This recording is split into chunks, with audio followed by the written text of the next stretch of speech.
So the guy was stuck in traffic, and he was thinking about his life. Every day the same routine. Stuck in traffic, day in and day out. So he started to think, what's beyond this normal life? Is there anything good? Is there any prospects? Might get a raise, then eventually we'll buy a fancier car, fancy house, be more in debt. And he started to drive to work, and then he got to his office, and he went into his cubicle with all the pictures of his holiday resorts, with what he visits usually 3 weeks per year, counting down the days towards his vacation. Isn't it a sad life, if you think about it?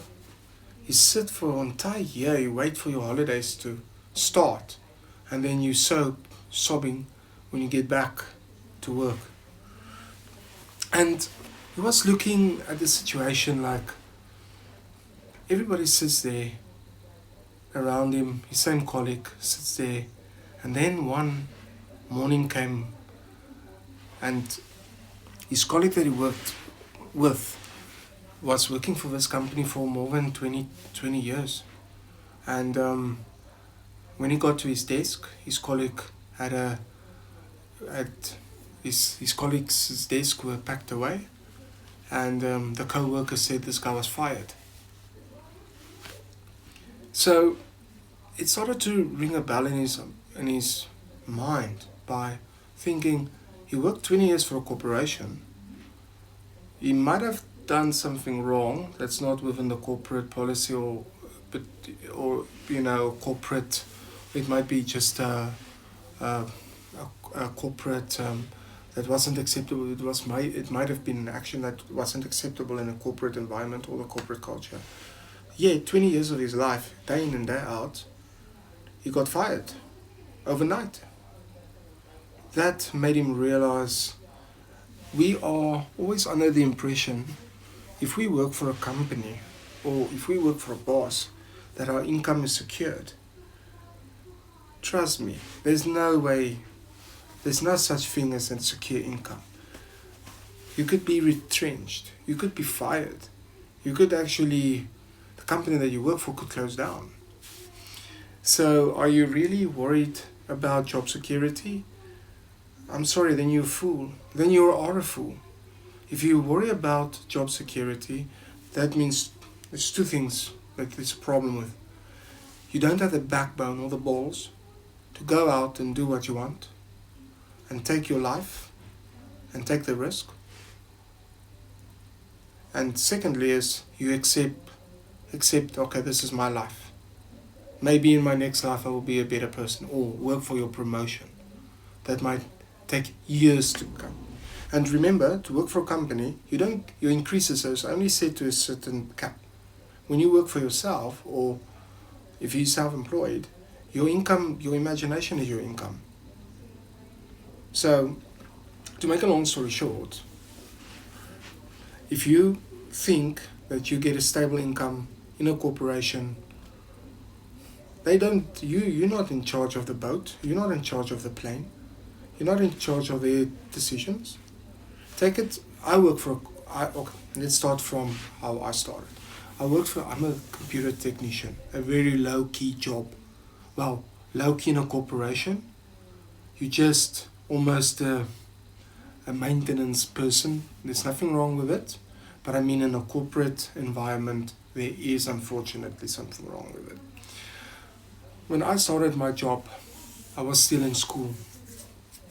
And then I matriculated. I didn't want to go to university because I didn't want my parents to pay those heavy amounts of money. They could have paid it. They could have afforded. But I decided, maybe I must be a free type of person. So what did I do?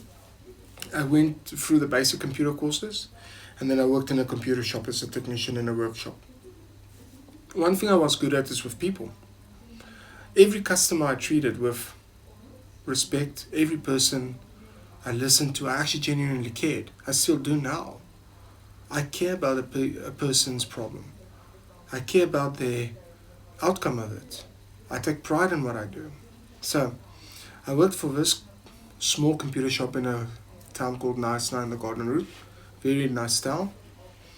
And one morning, me and my co-workers, we got to the door and it said closed. And we looked at one another and said closed. And then reality hits home.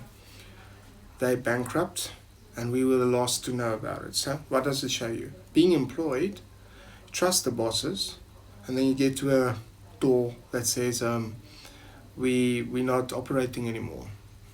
You didn't have any input in these decisions. You were slaving away, making them profit. Me and my colleague, Nick was his name, well, Nick is his name, we decided to go and knock on doors. The clients that I dealt with, I was knocking in their doors. Even though I wasn't even IT experienced, I used Nick as a mentor. I had the ability to knock on doors and to talk to people, and he had the backup of knowledge.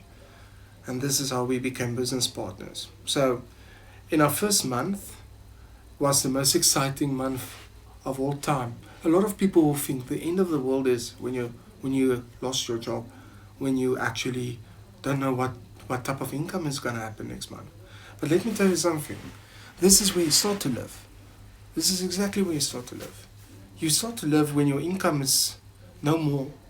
Now there's no sitting back watching Netflix or playing on your phones or playing Xbox. You have to make an income.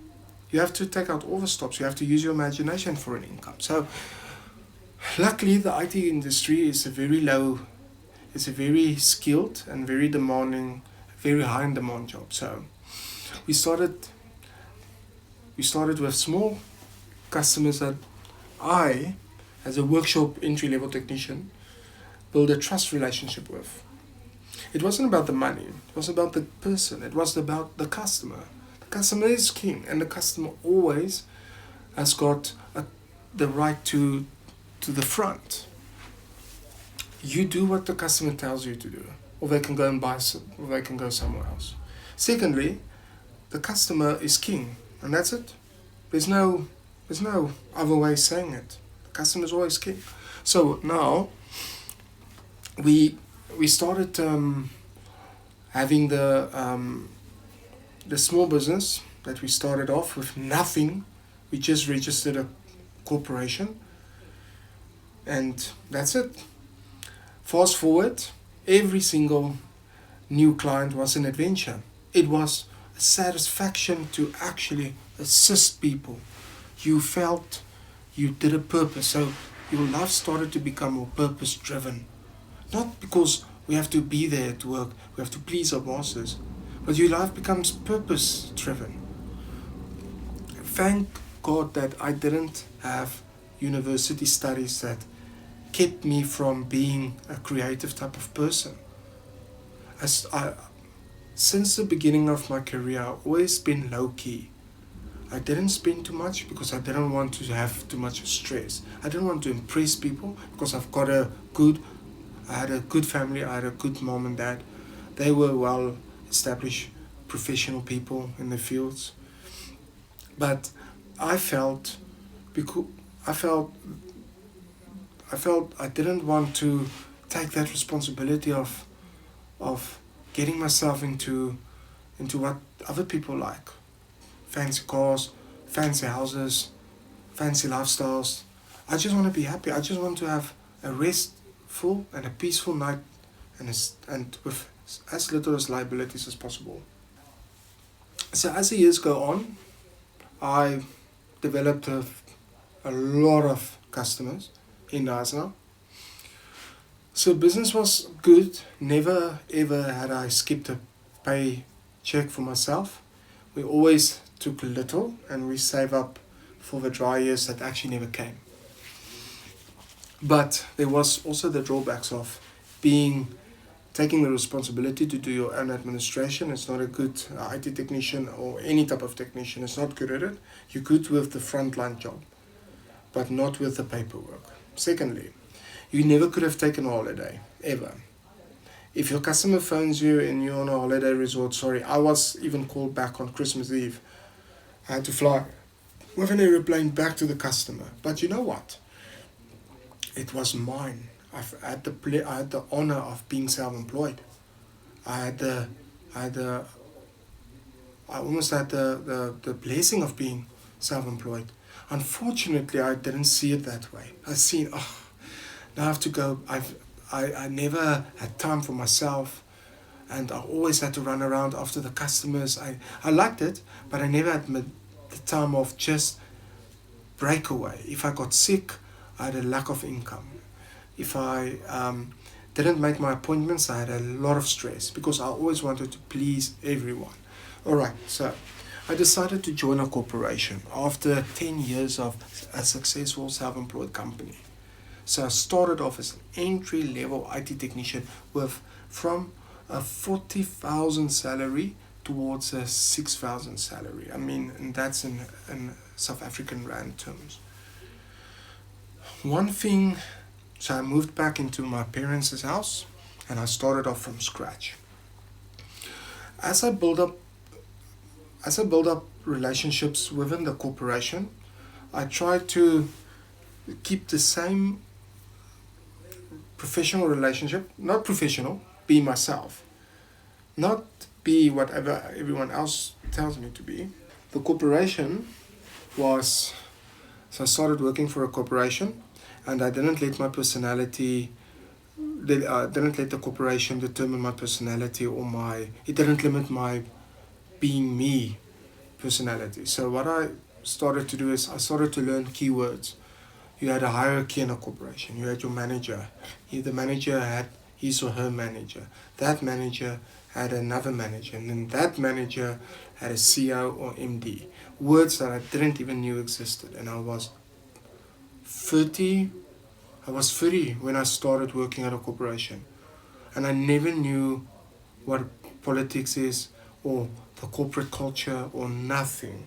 All I knew is that's a corporation and I want to see how a corporation works.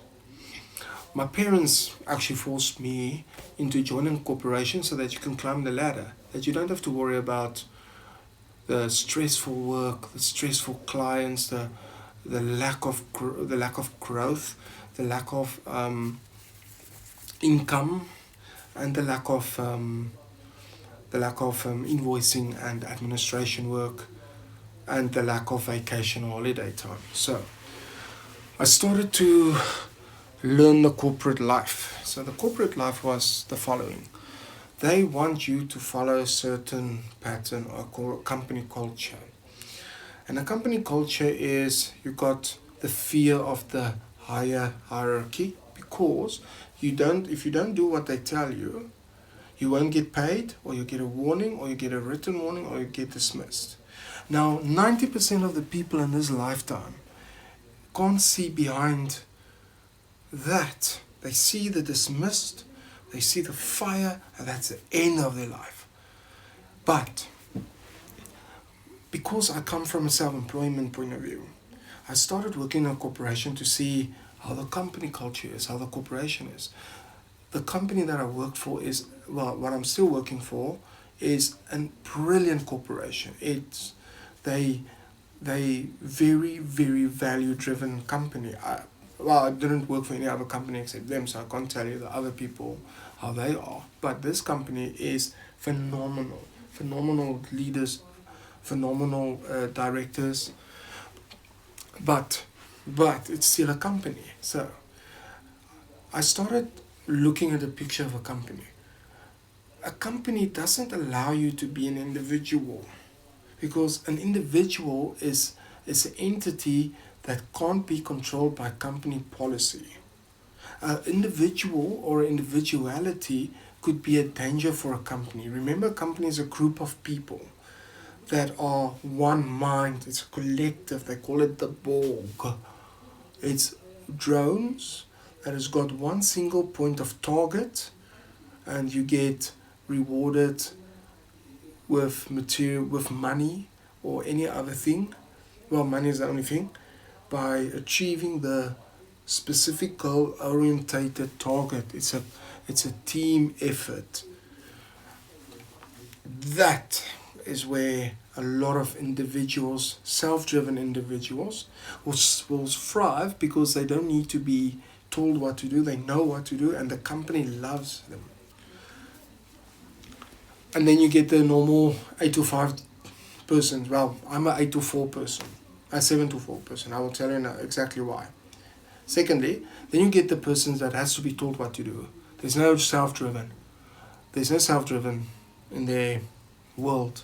They have to, they drones, they mindless sheep that has to do what they've been told. That's it. Their entire life is going to be like this. That's where you got the place and time. You got the place for those people. Either in a corporation, in a factory, you need the people, you need all the types of people in order to run the world. The company, unfortunately, hasn't got scope for very out there personalities type of characters. So you got a problem if you're a free thinker but you don't have a value driven skill. So what do? Do you keep yourself contained in a bubble and not being yourself but to fit the company culture, or do you go and look at other avenues where you could find your true calling? Let me tell you one thing though. There's only one thing in life that actually works, and the books will tell you. You have to be verbally. How can I say? You have to be verbally expressive. You have to have a self-assured, not an ego, but you have to have a strong will and strong mindset. People read strong will and mindset. If by that, you have to obviously start from the bottom. You have to start from being the floor. You have to sweep the floor. But then you can start looking, but I can sweep the floor better. And then you make a point of seeing what you're interested in. I'm taking a floor sweeper as an example. So the floor sweeper starts to see, all right, cool. You can sweep the floors this and this and this way. Then you can say, all right, but maybe you can invent something that the floor could be swept better. So you can always improve on something that needs improvement. And then you can let's say you get somebody else that does the floor sweeping for you. All right, cool. So now you've got somebody else that does the floor sweeping for you. You know floor sweeping from the left to the right. Brilliant. But remember now, you're a floor sweeper. So what's your value in a company? Unfortunately, not. You're the bottom of the range. You're a floor sweeper. So how do you get out of that? You have to think, all right, so I can sweep floors. Why can't I go to like other departments? Well, why can't I go to people and say, listen, yeah, I'll sweep your floor for you with a fixed rate, and you get maybe 5 companies that you can sweep the floors. Guess what? You're still a floor sweeper, but you're now earning an income of maybe 2 times, 3 times, 4 times the amount by doing the same job. Isn't that wonderful? To be a floor sweeper and actually love what you do and see that as a business model. You see, this is where I want to get to is, within a corporation, you stick to, you stuck with, you can always grow. They say grow, but remember, if you're a floor sweeper, tell me, what is your chances of becoming something actually? There's a lot of people that does. They've got a lot of willpower, by becoming somebody, skilled, somebody more educated. The company could send you for courses and everything. But the fact of the matter is, what does count in your life? Money counts. Money is the only thing that counts. Money and freedom. Money buys freedom. So what do you do now? Okay, we take the floor sweeper now. So now the floor sweeper has got his entire business running. He's got other sweepers now. He's got contracts with places. That floor sweeper will go and buy a house. that you as a manager or as a high up director can't even afford. But you're still working for 20 years in a company, while the floor sweeper within 4 years is earning your income, and he doesn't have to report to bosses. He doesn't have to do endless worth of paperwork, meetings, nothing. So, if you think about it, why do you want to be why do we always judge people? Like, we judge people, oh, it's a floor sweeper, or he's this, he's that. In a company, yes, but still, that person has got the ability to become wealthier than you do. I take an example. We had a guy called Charles. No, not Charles, but he passed away, unfortunately. He was a gardener at our company, and he was fired, unfortunately, because I think he was always late for work. But I saw him one day in the streets, and I saw him driving a fancy car, and I stopped by him, and I always talked to them, and it's always intriguing because I'm a humble person. I don't care if I drive a Ferrari. I will speak to the tea lady. She can drive with me, and we can even go and have breakfast. I won't even pay for it. So I asked him, how's he? I don't want to ask him. He was barely afforded a bicycle, but now he's driving a nice car. And he said to me, you know what? He was fired. I said, yeah, and I remember that story. And he said, yeah, but then he decided to cycle and do some, work for people at, he would, I don't know what he did, but he went and he was a laborer at 5 different places, but he charged per hour. So he started labor, he had 5 clients a day. So he would start off with 1, and the client will pay him, and then he will go on to the next client. And eventually, he had a range of clients that he visited, and then he had people that he started that he paid minimum wage, as an entry, because people need money to live. So you can start off by paying minimum wage for somebody that doesn't have a job. That's again, if you're not man enough or skilled enough to get a job yourself, to create work for yourself, then you have to work for somebody with a minimum wage. Alright, so he had a brilliant empire going. He eventually earned more than some of our directors do. Don't get me wrong, in a corporation, your directors will earn a lot of money, but they also have a lot of responsibilities, but they won't have the stress. Well, let's call it not stress. That's another topic for another day. They don't have the stress of the self-employed guy. The self-employed guy has to remember that he always has to be innovative. Where the corporation guy or the employed person sits behind, just dance to the boss's pipes. Not bosses, managers' pipes. So a lot of people don't take risks in their life, so they don't care. They would rather work and dance the pipes of the managers to become, to hopefully become something in the future, but they never will. It's unfortunate. You never will. So you will work forever. You'll go on your pension that you can't barely afford.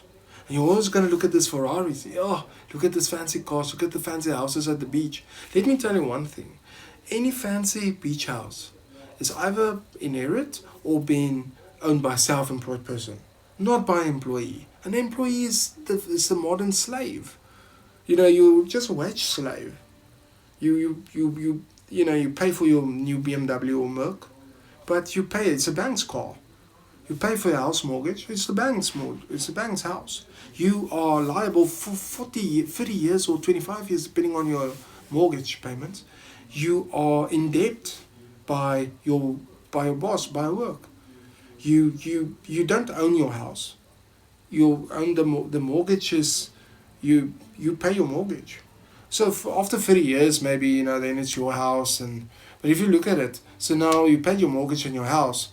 All your time that you spend in a company, your house might not even be worth all the time that you could have made yourself, money that you could have made yourself. So Yo, I'm getting so far out of topic. This is only the beginning. But yeah, just I'm gonna make another video, and I'm not into videos, but it just comes to point. Firstly, if you employed by a person, a company or whatever, that means you don't have the guts in order to go, you have liabilities like debt, children, it's not a bad thing. It's depending on where you are in life. It's a choice you made. You made a choice to get children. Children brings you happiness. You made a choice to buy a fancy car that you have to pay off. It's your opinion.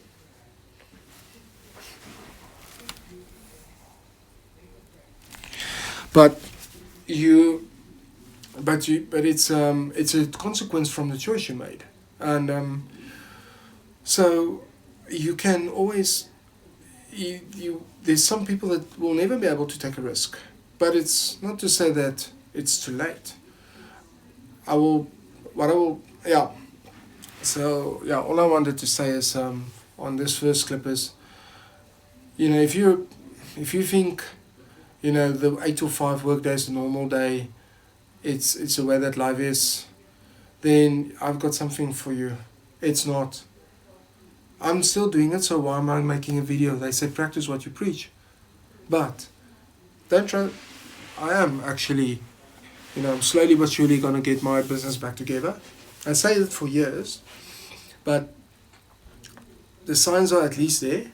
I start a person that lives a rat race. You're always going to be in debt. You're gonna own the money bank.